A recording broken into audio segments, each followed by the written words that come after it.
দফার ভোটেও দিকে দিকে অশান্তি, সংঘর্ষ, বোমাবাজি থেকে মারধর, বিক্ষোভের মুখে প্রার্থীরা, আক্রান্ত ভোটারও। গণতন্ত্রের উৎসবের শেষ লগ্নেও ঝরল রক্ত।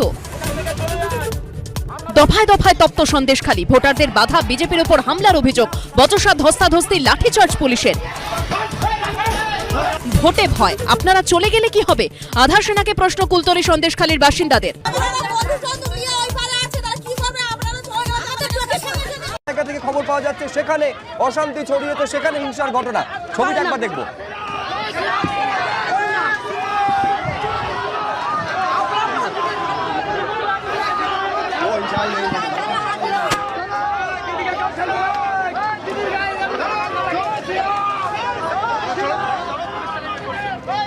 মনোজ বন্দ্যোপাধ্যায় আমাদের প্রতিনিধি রয়েছে। মনোজ, কি ঘটেছে?